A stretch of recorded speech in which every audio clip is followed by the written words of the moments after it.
de tu ternura y comprensión, de tu cuidado y tu calor.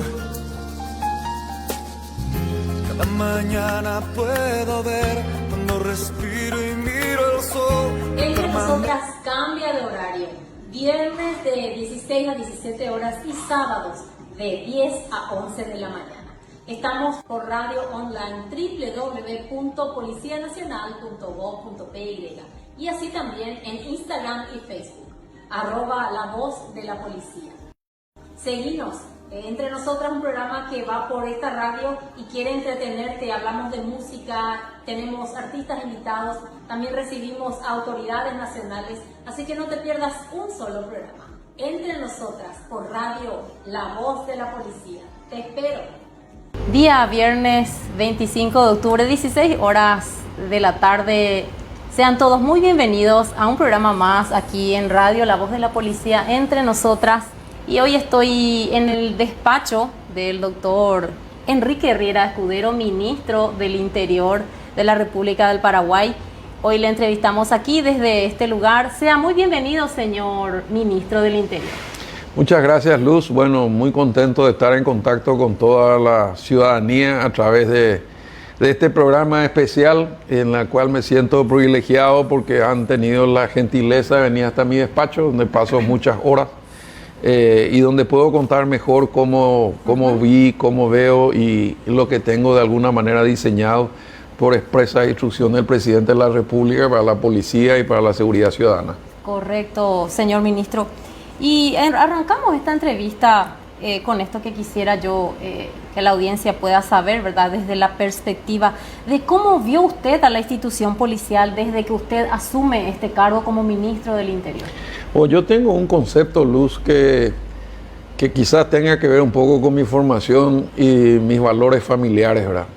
Siempre pienso que lo primero que tengo que hacer es ocuparme de la familia, ¿verdad? Y una vez que uno se convierte en ministerio, en un ministro de una institución, se tiene que ocupar de la familia, o sea, de los suyos.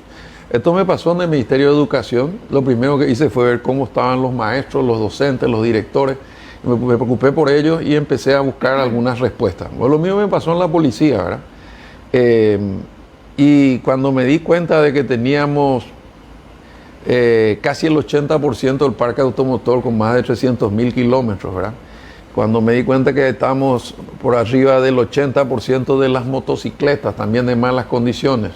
Algo que ya veía, pero como ciudadano, no como ministro, era la falta de infraestructura, o sea, comisarías muy antiguas, con poca inversión. También pude, preguntando al principio, darme cuenta del déficit que teníamos en materia de comunicación, que hoy es vital, ¿verdad?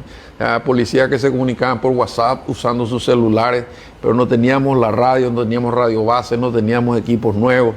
Bueno, como si eso fuera poco, después fui descubriendo algunas cosas un poco más dolorosas que quizás la gente no sabe, ¿verdad? Pero en razón de todas estas limitaciones me encontré con que las patrulleras tenían 50.000 guaraníes de combustible por día, ¿verdad? Estos son 4 litros de nafta y la gente quería que la policía patrulle. ¿Y cómo va a patrullar en estas condiciones? Bueno, esto llevó inclusive a muchísimos policías a humillarse, a pedirle apoyo económico para comprar combustible para una patrullera que está destruida, a intendentes, concejales y, ¿por qué no decirlo?, al sector privado, ¿verdad? A productores de campo, a industriales, a líderes. Y obviamente eso hacía que el que ponía la plata para la nafta pedía que esté presente. Entonces al final se estaba desvirtuando porque se le daba protección a quien podía pagar el combustible y nos estábamos olvidando de los sectores más vulnerables que no podían pagar por el combustible y no tenían la culpa los policías, sino tenían la culpa el Estado que le había fallado, ¿verdad? Después fui avanzando más y descubrí otras cosas, ¿verdad? Que para los profesores de la ICEPOL el costo era de pagar 8 o 9 mil guaraníes por hora cátedra, que es una vergüenza, no da ni para el pasaje del micro, ¿verdad?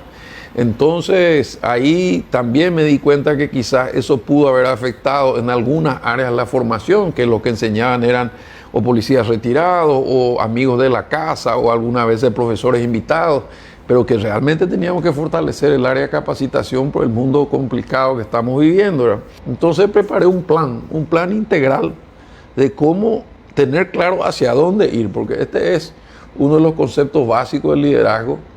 Si uno no sabe a dónde va, nadie te sigue, ¿verdad? Sí. La pregunta clave es, ¿a dónde vamos, verdad? Bueno, entonces yo dije, bueno, tenemos que sacar la ley que yo presenté también, imagínate, sin saber que iba a ser ministro hace 6 años, con otros colegas, con Fidel Zavala, con Fernando Silva Facetti, o sea, con un grupo de senadores, nosotros presentamos en el periodo pasado, hace 6 años, la ley de renovación y modernización de la policía, porque la nuestra, la original, la 222, era del año 93, Sí. pasaron 30 años. 30 años. El Paraguay creció, la gente vino del campo a la ciudad, aparecieron 1000 asentamientos en Central, los delitos urbanos son una realidad, los ciberdelitos son una realidad. O sea, ¿cómo era el Paraguay hace 30 años y cómo es hoy?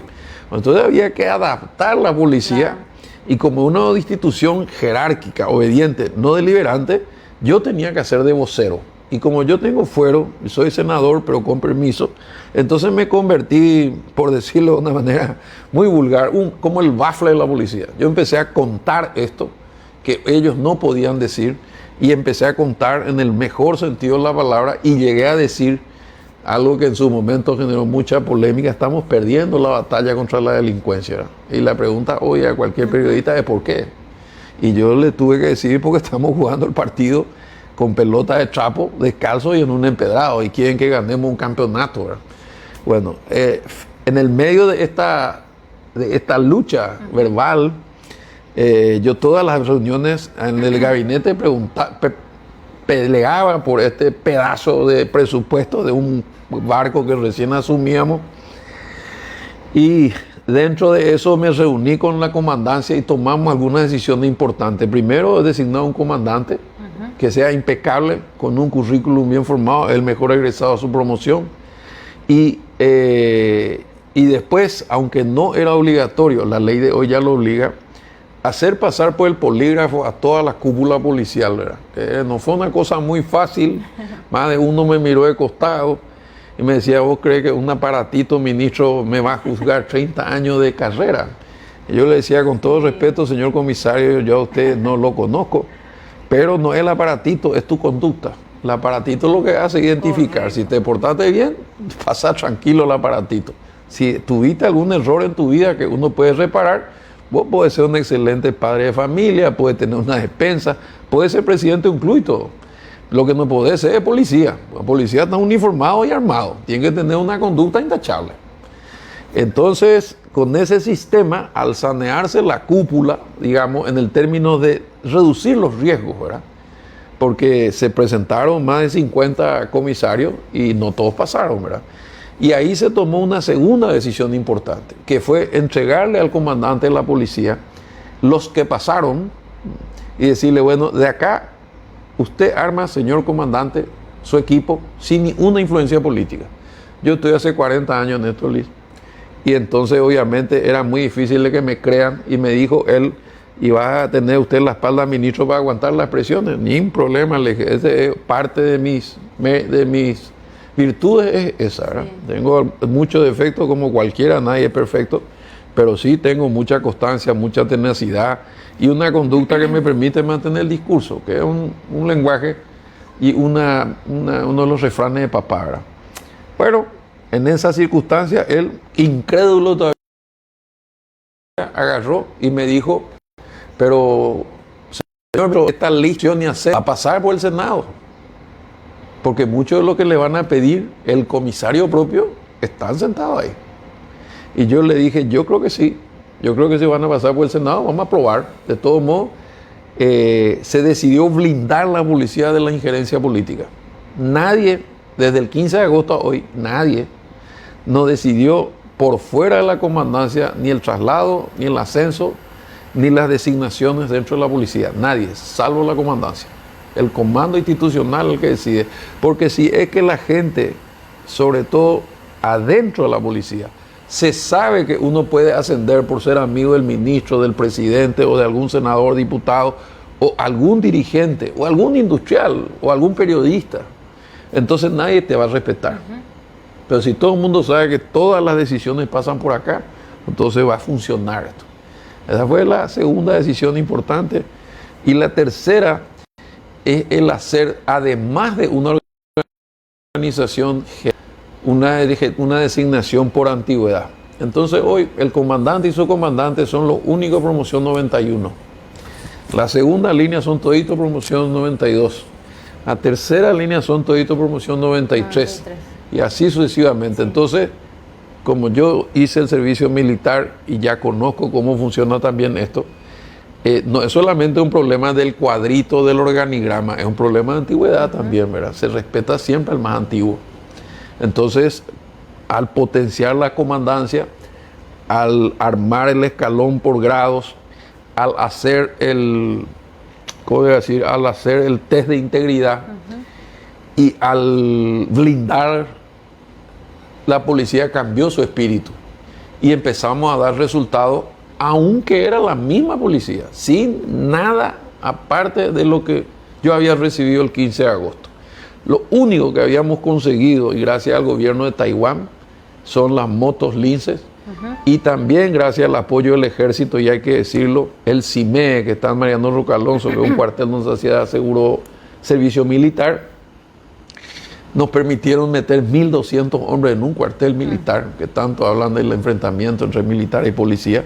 Aparecieron los colchones, apareció la olla, el machú, los homenajes, la comida, y se estrenaron 3 meses, 1.200 linces. Cuando terminó el curso de 3 meses, llegaron las motos que nos regaló Taiwán y se triplicaron los linces, y entonces se cumplió la promesa presidencial. Y cumplida esa meta de corto plazo, que era una promesa presidencial, entonces sí pude agarrar un lápiz y un papel y decir, bueno, tengo que sacar la nueva ley. Tenemos que aumentar la cantidad de policía. ¿Por qué aumentar la cantidad de policía? Porque ahí también yo pregunto, ¿cómo es que la policía no creció en los últimos 20 años, 25, 30? Y la respuesta me dejó helado, ¿verdad? Porque el cupo era 1.000 por año. Y sin embargo se jubilan 700, 750. Entonces, claro, si entran 1.000 y salen 750, ¿cuánto es lo que crece la policía? No crece. Entonces la policía se fosilizó, no acompañó el crecimiento y la expansión de un Paraguay que hoy tiene un Producto Interno Bruto de 50.000 millones de dólares. Un presupuesto general de la nación que yo aprobé como senador el año pasado de 15.000 millones de dólares. ¿Y cuánto es lo que se invierte en seguridad? Entonces, con estos números y esta visión un poco ya fruto de muchos años de estar en la vida pública, y entonces ahí le dije al presidente, nosotros en estas condiciones, por más que tengamos toda la tecnología y la infraestructura, no llegamos. La gente quiere ver policía en la calle, ahí no hay poli, no hay más, esto es todo lo que hay. Y me dijo, ¿por qué solo hay 1.000? Y yo no sé quién decidió ni cuándo. Lo que yo te puedo decir es que no vamos a llegar. ¿Y cuánto querés aumentar? Y el plan original era más ambicioso, queríamos 8.000 policías más por año, ¿verdad? Pero después, en un acto de mucha, creo yo, honestidad intelectual, hablando con el director de ICEPOL, con la comandancia, dijo, no tenemos condiciones de capacitar 8.000, pero 5.000 forzando podemos llegar. Entonces se reactivaron los colegios departamentales con apoyo de las gobernaciones, aparecieron los bancos, los pizarrones, los lugares, alojamientos, etcétera. Y se aumentó la ICEPOL, se aumentó la Colepol, como entró personal femenino, aparecieron las salas de lactancia, las guarderías, ¿verdad? Y ahí sí llegamos a 5.000. Entonces, dentro de 2 meses, si Dios quiere, y Santa Rosa del Lime nos acompaña, entonces vamos a tener 5.000 policías nuevos. Y después entonces llegó la tercera gran decisión, que fue equipar esta policía con lo básico que le debíamos hace años, ¿verdad? Entonces se compraron 500 camionetas, se entregaron la mitad, 250, falta antes de fin de año la otra mitad. Bueno, 400 motos para los linces, 10.000 chalecos tácticos. Estamos mandando a nuestra gente a enfrentarse con delincuentes peligrosos sin una protección. Naturalmente, más de 10.000 armas, dependiendo del precio veremos cuántas podemos comprar. Un equipo de comunicación de última generación que sale 5 millones de dólares, entonces todas las motos, todas las patrulleras, todas las radiobases, toda la policía va a estar conectada. Y naturalmente aumentar el pago de las horas cátedra a los profesores para que reciban la mejor formación posible. Y la ley se convirtió en un gran estímulo para los policías que deciden por amor a su carrera, tener el futuro asegurado. Ahí hay beca para los chicos, hay salud, hay educación para la familia, hay seguro, hay pago por desarraigo. Esa ley son reclamos largamente postergados. Entonces hoy el policía joven tiene claro, ¿verdad? Por acá está el camino corto donde te puedes hacer rico en 10 minutos, pero si te agarran la cola, perdés todo, porque el presidente fue claro, impunidad cero. No hay tolerancia con la corrupción en ningún caso. Y de este lado tenés la tierra prometida, porque inclusive se prevé el cobro de varios salarios cuando pases a retiro, para que tenés un colchoncito y para salir por la puerta grande, aparte del prestigio, con tu familia formada, con tu salud cuidada durante 30 años de carrera, y encima con unos recursos que te permitan en plena fortaleza, porque hoy muchos pasan al retiro con 55, 58, 60 años. Están impecables, ¿verdad? Yo ya tengo 65 y me doy cuenta de que las cosas cambiaron, ¿verdad? Que los 60 de hoy son los 40 de antes, ¿verdad? En el sentido de que uno tiene la experiencia, la capacidad, y si físicamente se cuidó. Yo lo que he visto muchísimos policías muy enteros. Tengo reuniones permanentes con los excomandantes y veo que tienen la película muy clara de todo lo que se está haciendo, ¿verdad? Y tenemos un buen respaldo de los policías retirados también.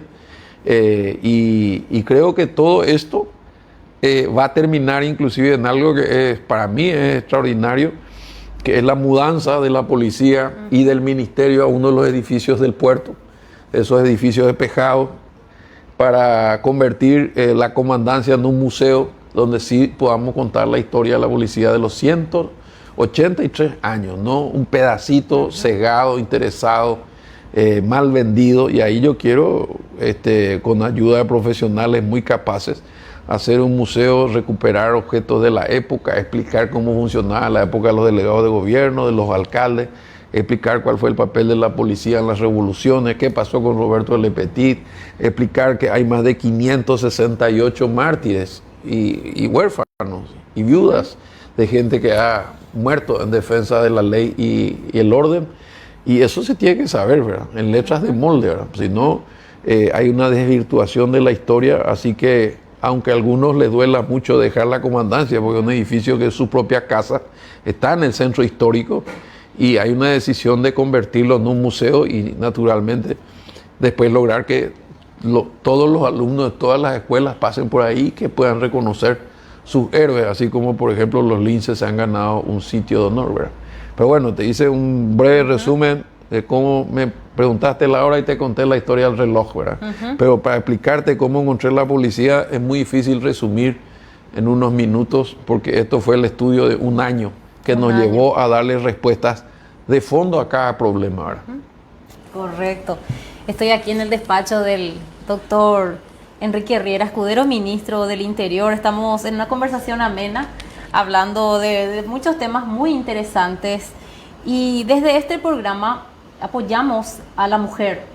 También destacamos el trabajo de las mujeres comisarios generales que hoy ocupan silla de autoridad, ministro.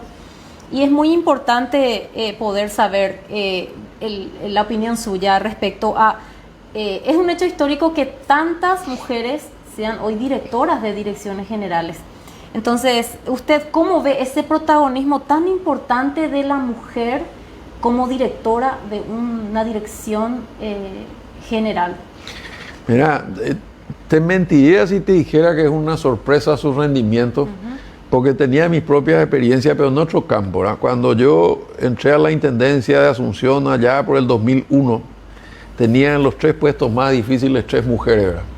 En el área de recaudación, en el área de control de los fiscales, y también tenía en el área social, que era permanentemente apagar los incendios. En las 3 áreas brillaron. Nos faltó una moneda y manejaron millones. O sea, yo me daba cuenta que eran honestas, que eran comprometidas, que eran trabajadoras. Entonces yo siempre tuve este área. Te digo más, hicimos un curso de conductoras en el municipio en aquel entonces, y las mejores alumnas, mujeres. Mujeres. Y no solamente eso, sino que fueron contratadas en el acto, porque la mejor alumna iba a ser contratada y terminó manejando un camión de basura. Después ya puso su propia empresa. O sea, ¿qué te puedo decir? ¿Verdad? No, las mujeres para nosotros, que somos un país básicamente machista, sin embargo tenemos la contradicción que admiramos a las mujeres. Y acá tenemos en este momento, no solamente en las direcciones generales, sino tenemos 4 directoras departamentales mujeres. Sí. Y vos tenés que ver cómo se alinean los varones, ¿verdad? Es sorprendente cómo le tienen hilo, ¿verdad? Pero además de eso, no tengo ninguna denuncia de desorden administrativo, ¿verdad? Pero además de eso, hay una cosa que está dando que hablar en mis reuniones internacionales con mis pares. Nosotros tuvimos 70 movilizaciones sociales de legítimos reclamos, jubilados, chicos que pedían beca en Itaipú, campesinos, transportistas. Y gracias a Dios, Loco Madera, todavía no tuvimos que ejercer represión que la ley me habilita en casos de desbordes. Y una de las claves fue que el primer cordón de protección a la manifestación son mujeres. Son mujeres. Son mujeres, ¿verdad? Y el macho paraguayo, el gallo, a diferencia de otros, yo conozco porque yo he visto, a casco azules se les escupe, se les maltrata, se les provoca. Y ellos tienen que aguantar impertérrito ahí porque tienen que autocontrolarse. En este caso, ni se acercan a las mujeres. El primer cordón, si te fijas en las próximas manifestaciones, ha dado resultados de una manera extraordinaria. Claro que el segundo son varones y si alguno se pasa de listo, probablemente actúe en consecuencia, ¿verdad? Pero ha pasado esto y yo cuento en las reuniones internacionales y nadie puede creer, ¿verdad?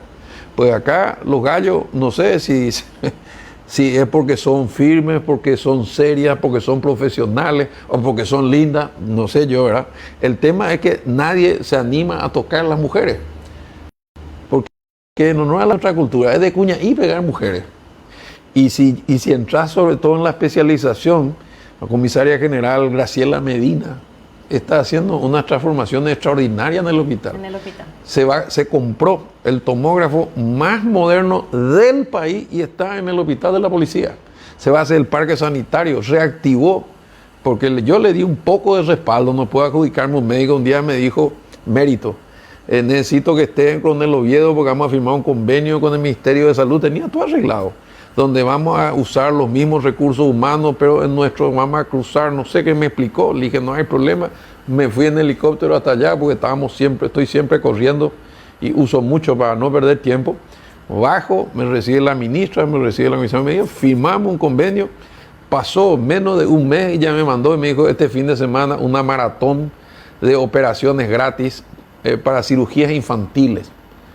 Policía y no policía, hijo de policía y no, para todo el mundo. En un hospital de policía.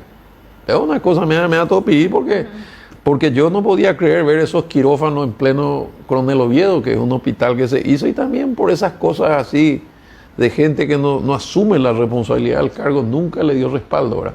Y con un poquito de respaldo, ahí tenés el caso de una mujer brillante que está haciendo un trabajo extraordinario, ¿verdad? Y después cuando ella fue la que me dijo también, tenemos que firmar un convenio con PTI y darle un trato a los heridos en defensa de la ley, pero antes solo funcionaba en Alto Paraná, porque Itaipú y PTI están en Alto Paraná, ¿verdad? Y firmamos para todo el país. Entonces, hoy el que tenga una herida de bala, Dios no quiera, va a ser atendido con la calidad de una binacional sin que le cueste un peso. Y eso fue fruto de una gestión que la doctora Medina me pidió a mí, que yo firmé feliz, ¿verdad?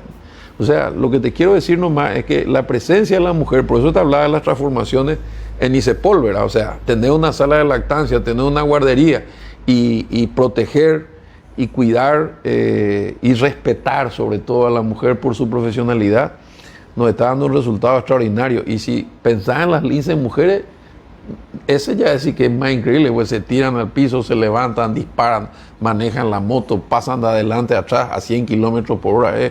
No tienen nada que envidiar y realmente tienen una conducta, un comportamiento. O sea, uno nota el orgullo, ¿verdad? El orgullo de servir, puedo decir que y cargos menores también, que no por eso dejan de ser menos importantes. La jefa de protocolo, la encargada de relaciones públicas, que tiene luego la radio y la tele a su cargo, que es la que comisaria María Chucarro, a quien yo le conocí cuando era ministro de Educación, y ella era la encargada de la seguridad de las escuelas, ¿verdad? Y después la vida da su vuelta, ¿verdad? Me llego a encontrar de vuelta ahora con ella en la policía, en una responsabilidad muy grande, ser la voz de la policía y de todo lo que hace, ¿verdad? Entonces yo te diría con absoluta franqueza que hoy por hoy se han ganado su lugar. Inclusive te digo más, ahora estamos trabajando en una campaña muy fuerte para evitar la violencia familiar. ¿Y quién es una de las líderes de la campaña? Y la comisaria Elisa Ledesma. ¿Y quién es la comisaria Elisa Ledesma? Y bueno, vos sabés que estuvo en la fuerza hasta hace poco y es una mujer que, apoyada por otra mujer, Raquel Iglesias, se tomó el trabajo, Raquel, que es abogada, de estudiar los 286 feminicidios que hubieron en Paraguay en los últimos 5 años. Y leyó todos los expedientes, habló con los testigos, habló con los parientes, habló con los amigos y identificó en esos casos paraguayos en Paraguay los casos que terminaron en muerte. Y sacó 10 patrones de conductas repetidos. Entonces hizo un decálogo que empieza a veces sacándote el teléfono porque es celoso, quién sabe quién es lo que te llamó, después te maltrata en público, después se burla vos con sus amigos y es una especie de caminito de menos a más que termina obviamente cuando está borracho, cuando te golpea, pues si está armado. Bueno, ese decálogo que ideó Raquel Iglesias, yo lo traje acá y le convoqué a la comisaria Elisa Ledesma, que está formada en eso, porque estuvo en la comisaría de mujeres, y juntas están llevando adelante este programa, porque cuando se muere una mujer, durante mucho tiempo se sostuvo que solamente era un feminicidio y solamente afectaba a un género. Pero eso es una visión real, porque es la primera víctima, pero incompleta, porque realmente lo que pasa cuando una mujer se muere, se hunde una familia. Se hunde una familia, ¿por qué? Porque el marido o la pareja o se pega un tiro, o se va preso, o se escapa. Bueno, la pregunta es qué pasa con los mitaí, ¿verdad? ¿Quién se hace cargo de los niños? ¿Qué pasó con eso? De estos casos que yo te conté, 265, hay 80 huérfanos. ¿Y con quién se quedaron estos chicos? ¿Verdad? ¿Se quedaron con el abuelo, con la mamá, con la hermana, con la tía? Yo no sé. Pero entonces el problema es mucho más grave. No solamente se mata a una mujer, se hunde la familia completa. Y el género nos divide, porque hay gente que está a favor y gente que está en contra de la famosa ideología de género, pero la familia nos une, porque en eso estamos todos de acuerdo. Porque hay que pensar, ¿qué pasa con la mamá de la fallecida? No se recupera así nomás, que probablemente nunca se olvide de su hija. ¿Qué pasa con el papá de la fallecida? Peor, ¿verdad? ¿Qué pasa con el papá del asesino? Estigmatizado, con la mamá culpable, como yo no eduqué a este hijo, ¿verdad? ¿Qué pasa con los hermanos en el barrio? O sea, ¿y qué pasa con los amigos? O sea, realmente es un agujero en la sociedad. Y esa visión es la que está plasmando la comisaria Elisa Ledesma con la doctora Raquel Iglesias. Y el problema es que este es un delito previsible 100%. No es el caso de los tipos que se ponen una capucha y te roban una moto o entran a una despensa. Este es un caso que la gente sabe. La hermana se entera que su hermana está ligando porque un imbécil es un celoso y no puede controlar su ira. El vecino escucha el despelote y no dice nada porque es un tema de pareja. Sí. Bueno, y todo el mundo sabe, pero nadie se mete. Bueno, entonces, por eso es la campaña, y todo el mundo tiene excusa. No podemos meter, no, hay que dejarle a la tía, él sabe lo que hace. No, es un problema de pareja. La mujer también siente vergüenza, no quiere hacer la denuncia. Bueno, finalmente, después es tarde. Entonces la campaña se llama Hay excusas que matan. Y bueno, y eso ya se está usando en el 911 para hacer las preguntas correctas. Entonces la pregunta no es quédate tranquila, te ha mandado una patrullera. La pregunta es, ¿está armado? ¿Está borracho? ¿Tiene otra sustancia? ¿Tiene antecedentes de violencia? Esas son el decálogo. Las preguntas. Esas son las preguntas correctas para evaluar el riesgo y tomar una medida, porque si realmente cumple los 10 pasos, la va a matar. Cuánta honra, señor ministro, de que usted diga eso por nosotras las mujeres. Me siento muy honrada y es hermoso realmente escuchar que dice que la mujer es muy valiosa desde cualquier lugar donde esté.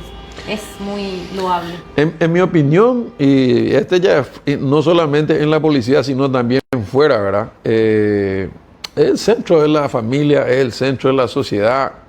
Bueno, ya lo dijo el Papa Francisco, esta nación se reconstruyó sobre mujeres. Y no hablo solamente de la época en que se repobló la patria, ¿verdad?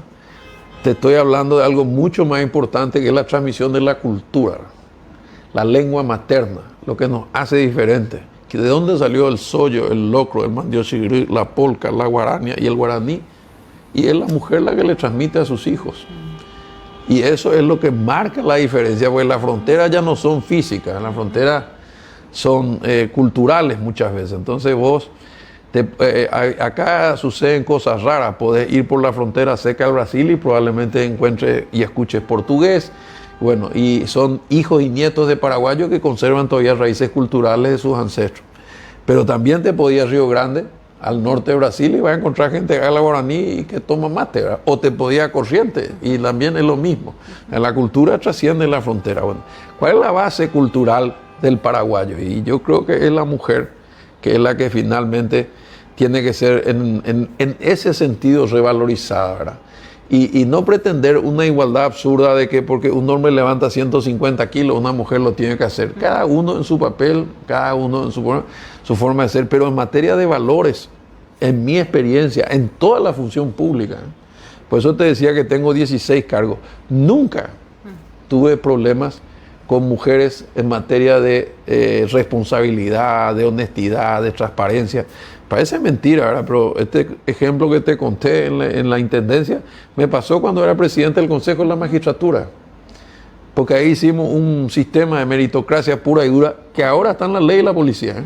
1/3 de los comisarios que van a ascender va a poder concursar por mérito. Suponete que el comandante no le considere porque a lo mejor no le conoce. Bueno, pero yo quiero concursar y presentar tus papeles, voy a subir a la web, todo el mundo va a saber. Y si perdés, buena ley, perdés, ¿verdad? Pero no estar liderado por un mediocre, ¿verdad? Entonces, ahí es donde yo veo que la igualdad en la que yo creo no es que somos todos iguales, sino es la igualdad de oportunidades. ¿Por qué? Porque nadie elige dónde nacer. ¿Quién elige dónde nacer? Nadie.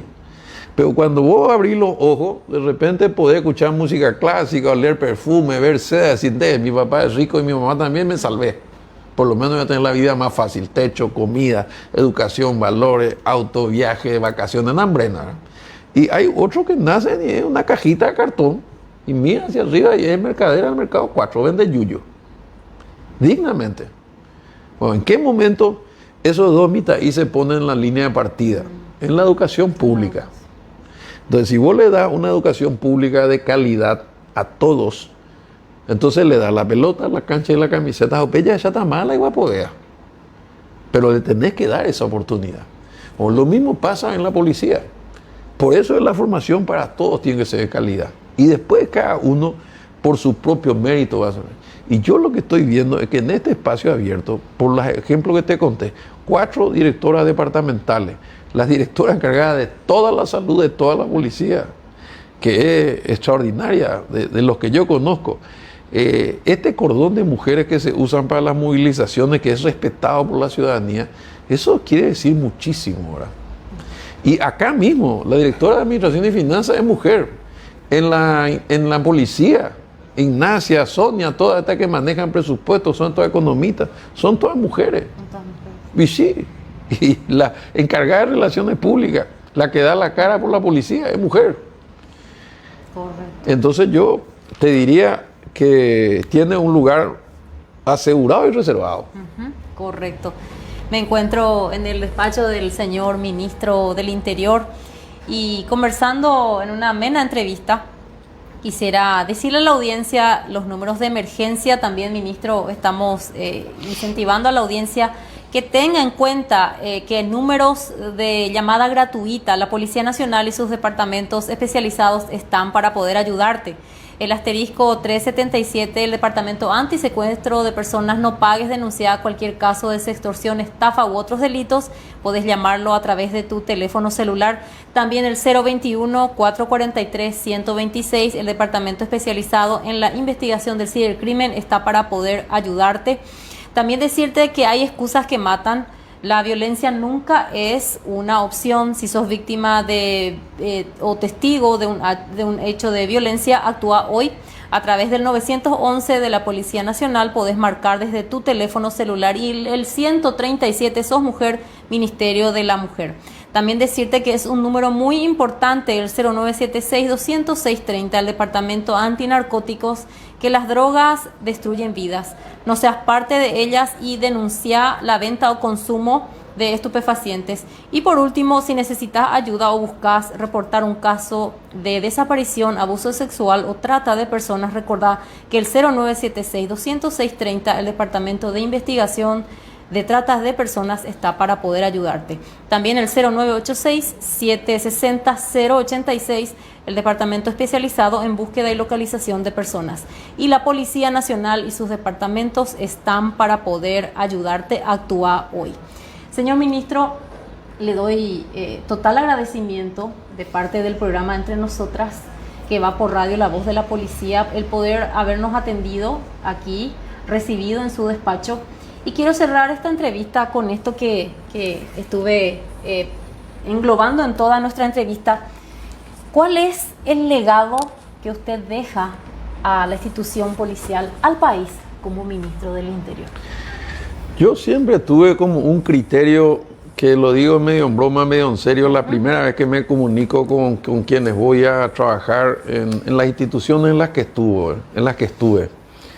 Y siempre tuve la idea de que el poder solo sirve para ayudar, ¿verdad? Que el resto es un gran acaracía. También creo muy seriamente que cuando uno ayuda a los demás, o ayudar sin mirar a quién, como se dice, se reciben bendiciones. No precisamente del beneficiario de tu ayuda, sino por otro lado. Se abre una puerta, se resuelve un problema, no sé, la salud de tus hijos. Entonces, a veces, más de una vez, me preguntaba yo la motivación de mi función pública o política, y tenía dos claras, ¿verdad? Una era honrar la lucha de papá, que antes de fallecer me dijo que cuide el apellido limpio y valiente que me dejaba para mis nietos, para sus nietos, que son mis hijos. Y naturalmente le prometí. Y la segunda era esta convicción de que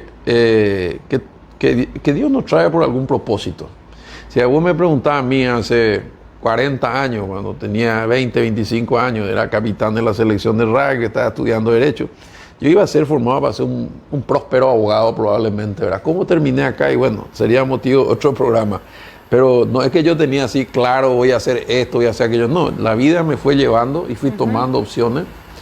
Y al final me di cuenta de que lo que realmente me hace feliz es ayudar a los demás.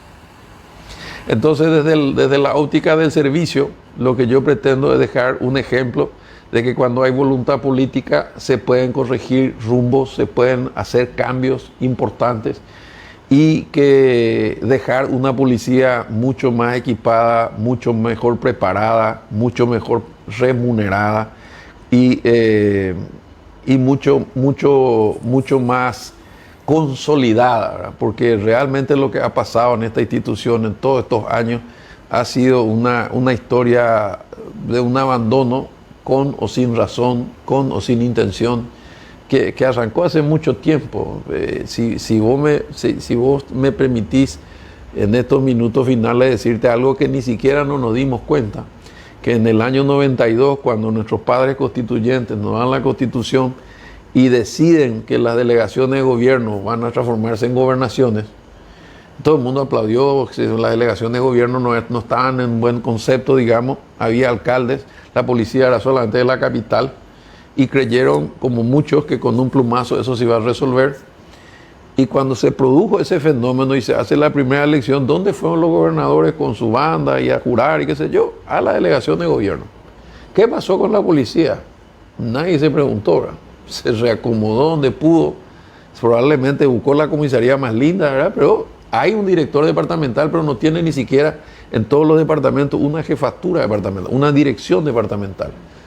Bueno, mi idea es dejar una dirección departamental físicamente instalada, con todas las comodidades y con todos los servicios que brinda la policía, que tenga una sala de reuniones y ahí esté inteligencia, antiavigeato, automotores, antinarcóticos, prevención y seguridad, etcétera, todas las áreas.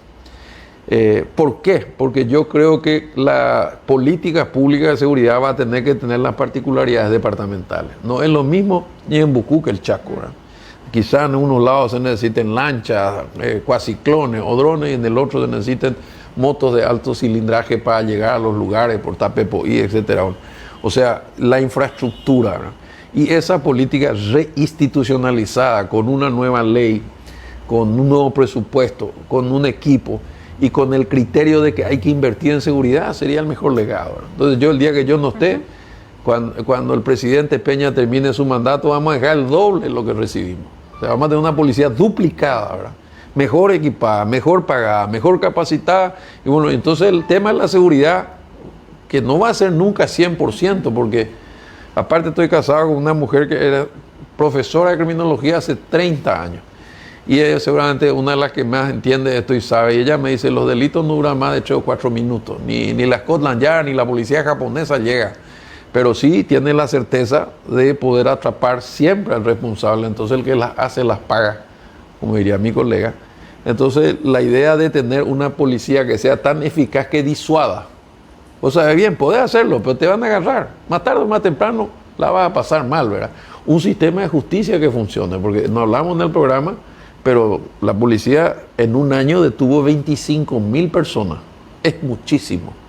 Pero se quedaron en el sistema judicial fiscal un cuarto, 6.000 y pico. ¿Qué pasó con el resto? Bueno, el 80% de las detenciones de la policía son reincidentes. Entonces, ¿cuántas veces tiene que la policía hacer su trabajo? ¿Y cómo se va a solucionar ese problema? Si analizás de esa óptica para otro programa, tenemos un Estado casi colapsado para hacer justicia. Porque eso es lo que está faltando y yo debo confesar que tengo una excelente relación con la Fiscalía General y con la Corte y estamos trabajando el tema. Entonces, si me querés preguntar qué más me gustaría hacer, y bueno, aparte de dejar la policía como te conté, es que el sistema de justicia, que son las otras patas, funcionen igual o mejor que nosotros, ¿verdad? Que la Fiscalía tenga todos los elementos que necesita para acusar, porque para que haya justicia, para que haya Estado de Derecho, para que haya seguridad jurídica, tiene que haber una policía que detenga, una Fiscalía que acuse, un juez que condene, y si querés poner la cuarta pata, un sistema penitenciario seguro que intente reinsertar a la gente con éxito, ¿verdad? Entonces ahí tenés una sociedad desarrollada. Y esto es lo que trae la sensación de hay que ir a vivir a Paraguay, porque además del clima, el agua, la juventud, la energía, tiene un sistema que donde nadie se escapa y lo que se escapa las pagan, ¿verdad? Y eso es lo que creo que va a traer el desarrollo, porque somos 6 millones en un país que es más grande que Alemania, ¿verdad? Y en el Chaco tenemos el 2%. Y va a pasar el corredor bioceánico, toda la producción del nordeste brasileño va a pasar por el Chaco en menos de 2 años. Eso es una barbaridad. Esto va a explotar en el sentido económico y social. Y también vamos a tener que estar preparados para la seguridad. El Paraguay, que antes se quejaba de ser mediterráneo, hoy estamos en el medio de todo, a 1 hora y media de San Pablo, Santiago, Buenos Aires, San Pablo, Montevideo. Bueno, y acá van a pasar las cosas. Entonces tenemos que estar preparados y ese es mi trabajo, mi legado, dejar una policía mejor de la que yo encontré. Correcto. Muchísimas gracias, señor ministro. Desde el programa Entre Nosotras te agradecemos. Estuvimos en el despacho del señor ministro del Interior, el doctor Enrique Riera Escudero. Le agradecemos, ministro, y a toda la audiencia que también estuvo conectada. Muchísimas gracias. Mañana sábado con mucho más Entre Nosotras. Gracias por haberte conectado. Gracias, señor ministro. Al contrario, gracias a ustedes por la oportunidad. Gracias.